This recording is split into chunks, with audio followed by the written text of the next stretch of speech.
chance. All right. So in our folder for today, okay, you see that we have our assignment up here, and then all of this is just reviews from basically before we were on our winter break. I'm going to call it a winter break. But we have these 3 videos that you can still refer to. You have this little image, and so I'm going to kind of talk about this image because this is our goal today, is I need you guys to be able to, yes, I will.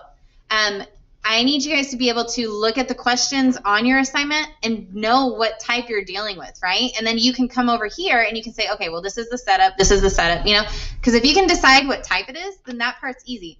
Or some of us have gotten pretty good about bringing words down to the right, and you got it, right? So now all you guys got to know is, oh, the one always goes down here, the one always goes up here, or the one where it's always the same, right? So so I did give you access to the Jamboard link in case you wanted this a little bit bigger, or all of our old notes that we were doing that week. Okay, so everything is there for you. Okay, so if you open up your assignment with me, and I did get a request for number 4, so I will do that.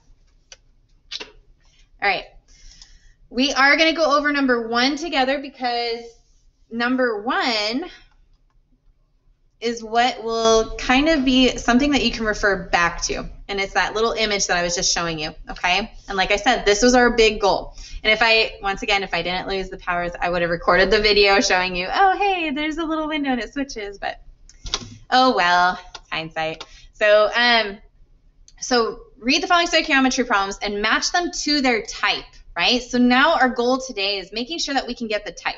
And if we would have done this a little bit better, each question I would have started with, hey, what type of question is this? So I would make sure you either have the assignment open and you're ready to write down a couple things, or have a piece of paper and just write down what number, because we're going to go over what each type is on each of the questions. And that way you can refer back to number 1 or that image to then set them up correctly. All right, it should help you a lot. All right, so when you're trying to figure out the type, you focus on your given and then the question, okay? So given and then the question, the underlined part and then the circle part, right? Once you figure that out, then it should be pretty simple to set it up. And this first question, we're literally grabbing from those images that I just showed you, okay?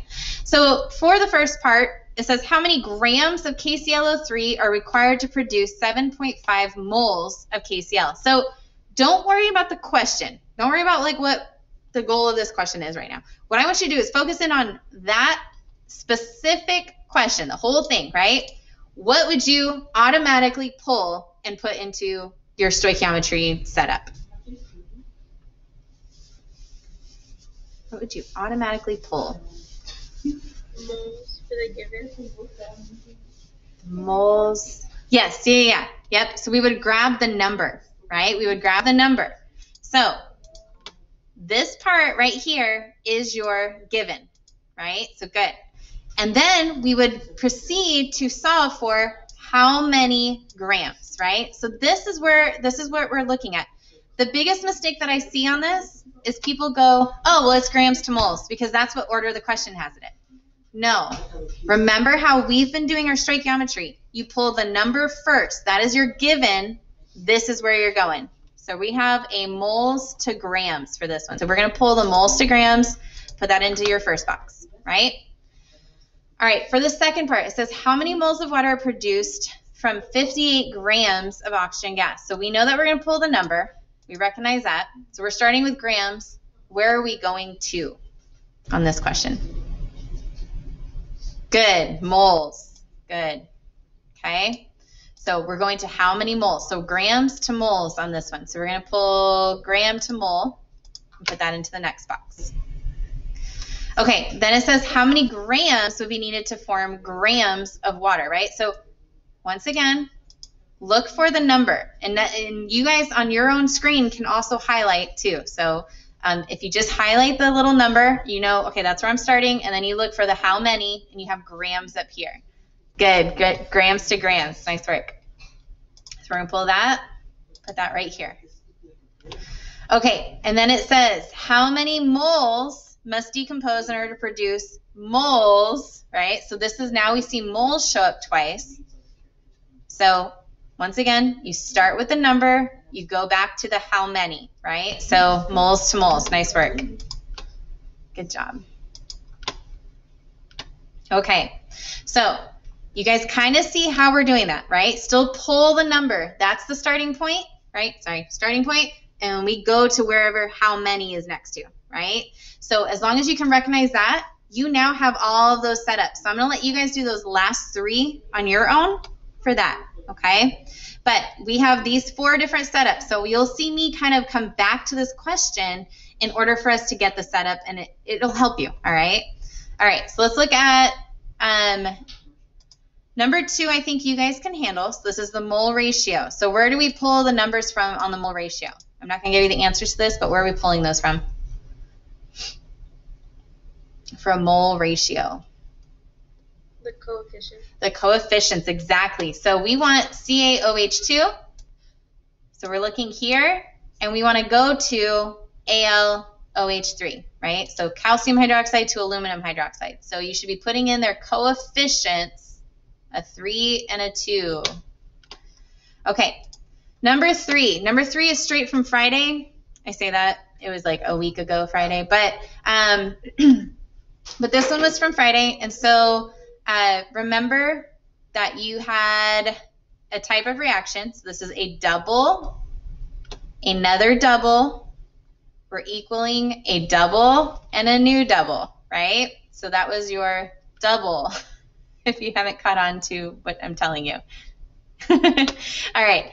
And then, so the other thing that I was just going to point out to you, because it's not really on this image, what this grams is up here. What is the grams up here and in all of these parts? Unless it's given to you, what kind of grams are we putting there? The molar mass. Yes, there it is. There it is. Okay, good. Good. So molar mass. So I'm just going to put that in for this one and this one up here. Okay, and then I think the rest of it you'll be able to handle. Okay, you're just following those units. All right, number 4.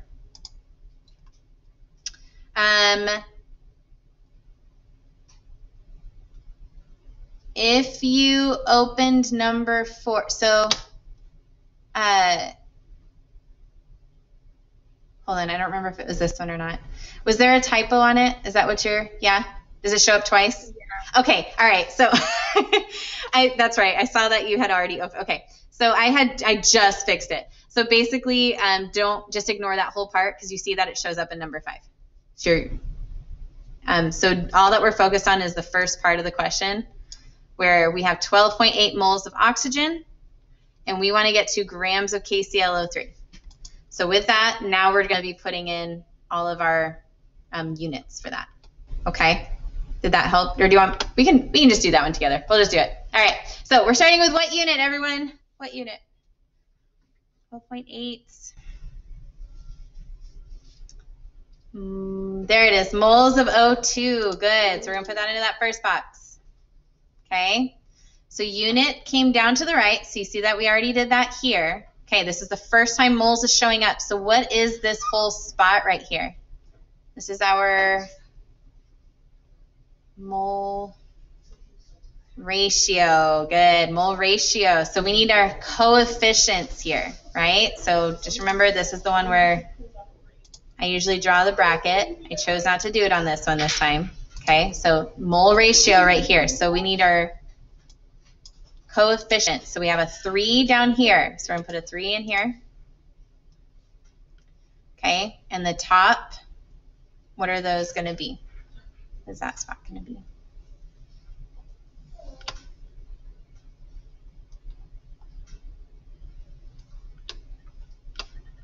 Are we stuck? What is this one?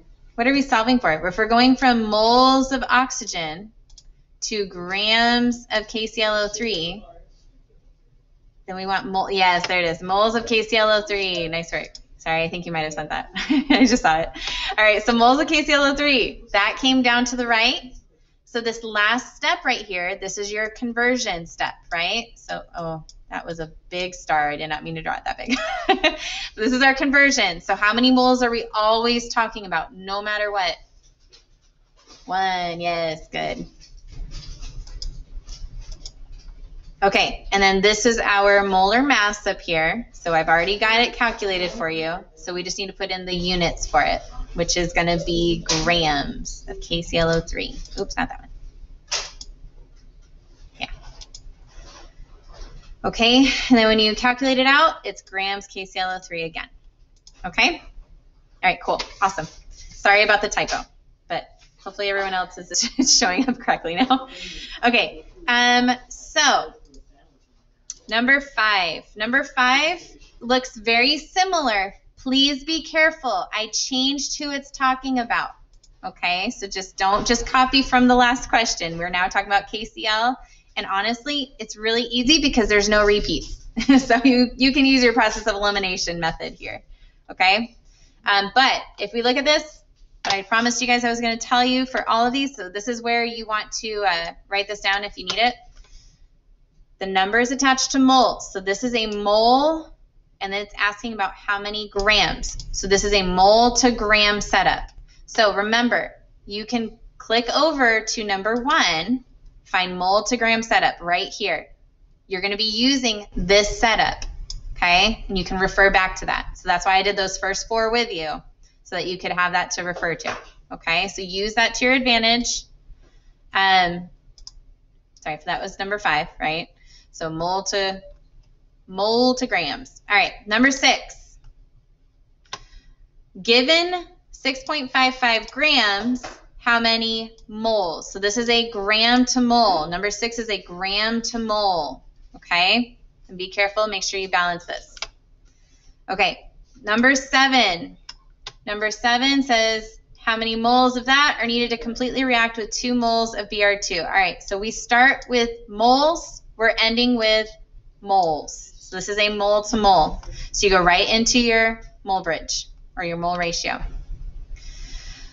Okay, number 8. Number 8 is like what you guys had that Friday where you actually had to write it in. Now you're just going to show me, click on all the ones that were the mistakes. It's the same exact setup, so you've already seen it. Shouldn't take you too long, okay? All right, number 9. All right, I am going to help you balance because you are here today, and I am really happy that you guys are on this call. So we're going to balance this together real quick because you need those coefficients for the equation. I did not change this question. I don't know why. I should have added in some of those. So let's go ahead and balance this real quick in case you needed it. Okay. By the way, on Thursday, I made a lab, and you are going to need to know how to balance, just so you know, for at least 2 questions. All right. So remember, we have our FE, we have our O, and actually looking over here, I'm going to erase all that. What I would actually focus on is that you have 2 FEs, only 1. You have 3 oxygens, you have 2. That in your brain should automatically, you've gotten very used to your 3s and 2s. You got to get them both to 6. So you're going to put a 2 on this first guy. All right, so the 2 should be going for that. Now we're going to recount. So now I have 4 iron. So you should put a 4 in front of the iron. You have 6 oxygen. So we should put a 3 in front of the oxygen. So you're going to need those 3 numbers. Hopefully you've just now put them in to the boxes. Okay. So go ahead and do that. And then it should just be a mole to mole question, right? 6 moles is where you start. You're going to moles of iron. Okay. So if we are good to go, number 10, you are starting with grams. You are ending with moles. So it's a gram to mole conversion, okay? Or stoichiometry, sorry. Okay, so that's kind of all that I was going to go over with you, unless you guys have a request for any special question that you guys came across already. Otherwise, go ahead and knock it out, and we can talk about it a little bit more tomorrow. If you do come across a question, you can go ahead and not turn it in right away, and you can wait till tomorrow, or you can jump back on the Zoom call. I'll leave it open for your guys' class period, okay? But I pray that you guys are all warm and safe and doing okay. Just let me know if I can do anything, okay? Let me know if I can help. All right. Bye, guys. Have a great day.